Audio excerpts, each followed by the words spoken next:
My Sylvaneth army needed a little bit of extra color. Why not add some different kinds of trees? My name is Hirosong, and today I'm going to paint some birch tree Sylvaneth. As I pretty much always do, I started this project by priming my model in black brush on primer. I used some nice light tan colors on the bits underneath the bark to try and capture what the interior of a birch tree looks like. I base coated in a slightly darker tan color, washed with Reikland Flesh Shade, and then dry brushed on a lighter sand color for some accent. I started this process by painting the hardest to reach areas of my model first. This helps a lot with the speed and precision when you're painting and saves a ton of time in the end. For more info on my painting process, check out the video on the screen now. It turns out I don't have a recording of me washing in this step, so we're just going to jump right to the dry brushing. I tried to be careful to only hit spots that would be directly in the light, since I don't really want this undercoat to be the focal point of the model.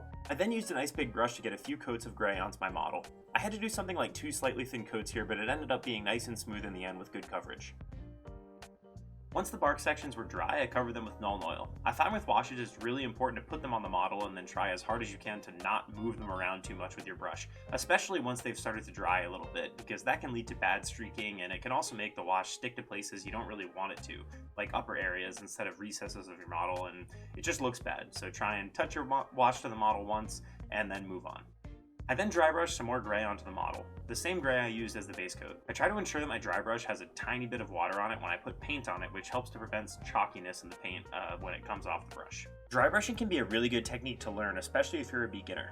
It can get paint onto the raised edges of the model quickly and really add a lot of detail in what amounts to a pretty quick step. I'm also going to dry brush some white onto this model to brighten it up a bit as well.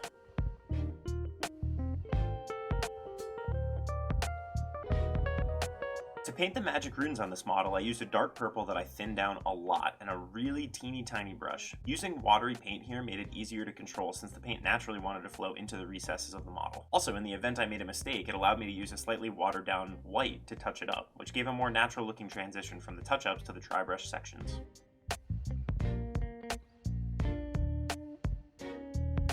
Okay. Now my model is looking good and I can move on to the really fun part, the characteristic birch bark lines. Birch trees have really cool lines on them that go horizontally up the tree. They tend to be dark brown or black, or lighter tan if some of the bark has been peeled away on occasion. I used the same dark brown I've used on the rest of my Sylvaneth to make sure that everything is tied together. I used a thin brush and I pressed lightly and made sure to get lots of random lines on the model, but still made sure they were all parallel to each other and relatively perpendicular to the bit of bark they sit on. Occasionally I press a little harder with the brush and occasionally a little softer. Birch trees tend to have all sorts of different marks on them, so I tried to ensure to maintain the randomness of nature here with my marks. Make some a little bit bigger, some a little bit smaller, longer, shorter, all that. I go on to do basically the same thing with a very light brown color. You can see here that the bark is starting to look pretty freaking awesome, so now it's time to put the finishing touches on the model. I'm going to glaze some green onto the tips of the branches to make it look like the branches on this tree are alive and growing. I use some light green paint and start closer to the bases of the branches and move my brush toward the tips. When you glaze, your brush will leave a little bit more paint at the end of the stroke than it does at the start, so you always want to pull your brush towards the places that you want to be a more vibrant version of the color you're glazing. With each layer, I started a bit further up the branch so that the transition built is super smooth, starting light and ending really dark and vibrant.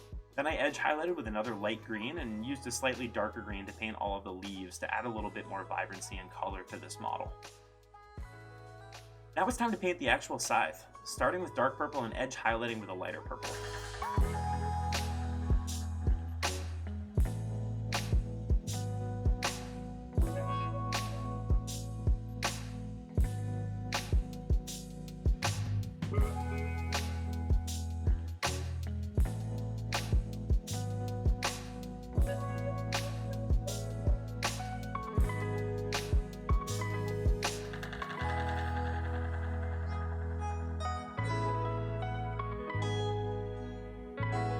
After that, it's time to base the model. I use some corkboard and other things like twigs, cork bark, and sterling mud to get a foresty feel. I'm going to move quickly through this step, but if you want more info on how I base my models, check out my video about how to base models linked on the screen now. Once we've based our model and finished painting the edges of the base, we're done.